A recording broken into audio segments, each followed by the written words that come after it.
Je m'appelle Pauline, j'ai 25 ans et je souffre d'encéphalomyélite myalgique depuis un peu plus de 10 ans maintenant. Si je fais cette vidéo aujourd'hui, c'est pour parler de mon parcours, de mon expérience et transmettre un message à tous les malades et en particulier aux jeunes malades parce que je sais ce que vous traversez. Je l'ai traversé moi-même et je le traverse encore aujourd'hui.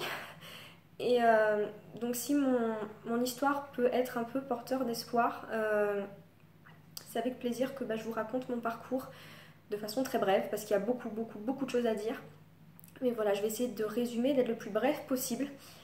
Je m'excuse aussi d'avance si vous entendez des bruits parce qu'il y a un lapin avec moi qui s'en fiche complètement de faire du bruit. Voilà. Donc parenthèse finie. Donc, pour commencer, brièvement, je suis tombée malade fin 2009.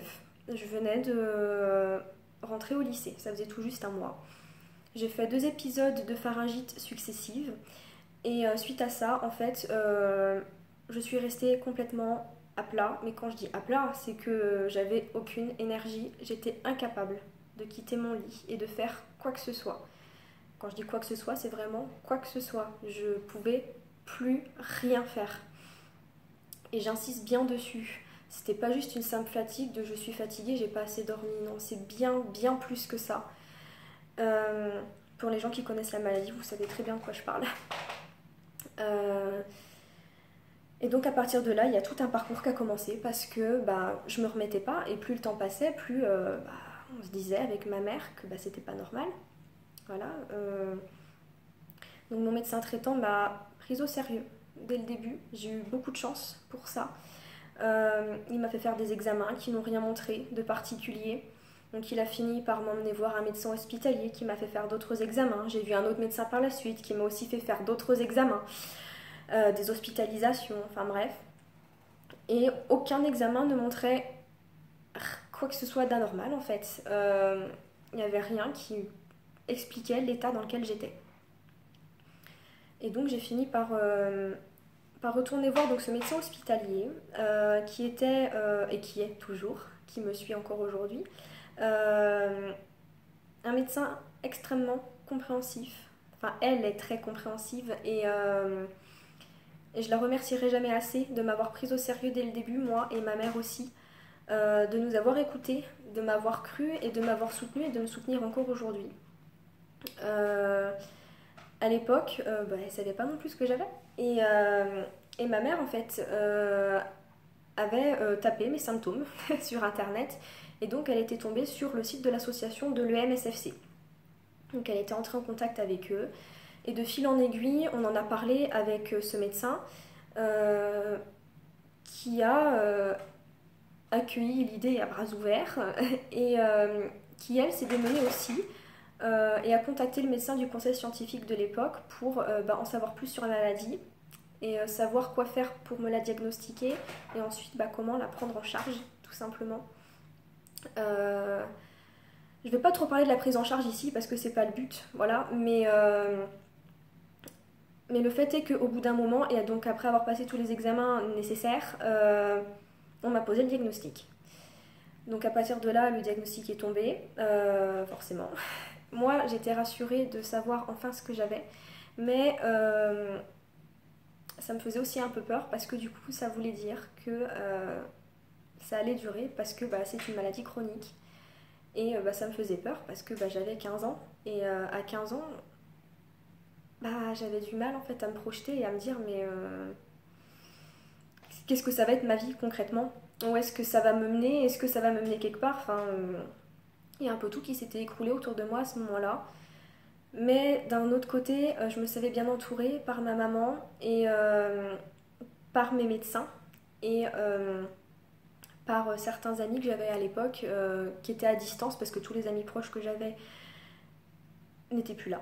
Voilà, parce qu'ils ne comprenaient pas pourquoi j'étais comme ça. Mais c'est comme ça, c'est la vie. Et donc, bref, à partir de là, il y a eu une grande période où je suis restée alitée pendant quasiment 2 ans. Voilà. Parce que j'étais incapable de faire quoi que ce soit. Mes symptômes, Pour ma part, ça se manifestait principalement par donc cette grande fatigue inexplicable, des troubles digestifs, des troubles ORL, des pertes d'appétit, des odeurs qui m'incommodaient mais à un niveau... Voilà. Des céphalées et des espèces de, comme je les décrirais moi, et comme je les décrivais à l'époque, des espèces de grosses pertes d'énergie soudaines inexpliquées alors que j'étais allongée depuis des heures, comme si j'allais faire une syncope en fait. Voilà. Pour moi, c'était comme des malaises vagos en fait. Voilà. Assez fréquemment et assez violents. Mais je perdais pas connaissance pour autant et voilà. Et donc c'était inexpliqué et ça c'était principalement pour moi, si j'oublie pas d'autres symptômes, c'était ceux-là qui se manifestaient le plus chez moi. Je n'avais pas de douleur. Je suis un peu un cas atypique de la maladie, je n'ai pas eu de douleur. D'aucune sorte. Donc voilà. Et donc au bout d'un an et demi, quand j'ai commencé à retrouver un peu de concentration, parce que oui, j'avais aussi aucune concentration, aucune capacité de me concentrer sur quoi que ce soit, je me suis démenée et donc j'ai essayé de trouver un accord avec mon lycée pour pouvoir entrer quand même en première. Donc avec un an de retard, voilà, parce que j'avais déjà redoublé une première seconde qui était inexistante, parce que bien évidemment je n'allais plus en cours, j'en étais incapable. Mais voilà, je voulais avoir au moins mon bac. Donc j'ai donc fait 3 matières par le CNED en l'espace de 4 mois à peu près. Je leur ai montré que voilà, j'étais motivée. Et donc ils m'ont laissé ma chance et j'ai fini par rentrer en première.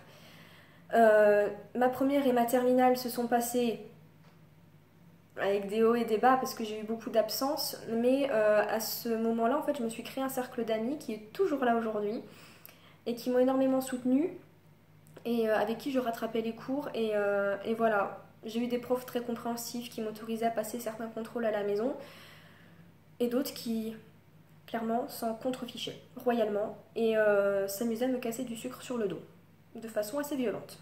Voilà, ça c'est dit. Mais ça m'a pas empêché d'obtenir mon bac en 2 temps, puisque j'ai fait aménager mes épreuves du bac pour pouvoir le passer à mon rythme. Et aujourd'hui, donc à peu près quelques années plus tard, je vis seule depuis un peu plus de 3 ans à Bordeaux et je suis infirmière depuis quelques mois. Parce que j'ai fini par m'en sortir en adaptant tout un tas de choses, en modifiant mon hygiène de vie, en modifiant mon alimentation. Mais voilà, aujourd'hui, le message principal que je veux faire passer, c'est que je vais mieux et que je fais le métier que j'ai toujours eu envie de faire.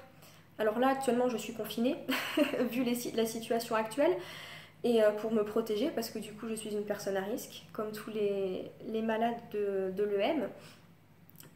Mais voilà, je suis infirmière.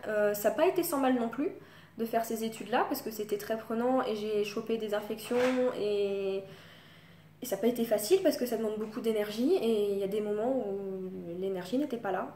Mais voilà, je suis allée à mon rythme. J'ai cru en moi et j'ai fini par y arriver parce que voilà, je me suis aussi donné le temps de pouvoir faire ces études. J'ai attendu d'être suffisamment en forme pour pouvoir le faire. Et voilà, aujourd'hui je reste fragile, bien évidemment. J'ai encore des troubles ORL assez fréquemment, des troubles digestifs aussi. Et ça fera toujours partie de ma vie. Mais j'ai appris à vivre avec. Et je fais avec, voilà, des épisodes de fièvre inexpliqués, parfois aussi. Mais voilà, le message que j'avais envie de faire passer aujourd'hui, c'était que je vous comprends et vous n'êtes pas seul. Voilà.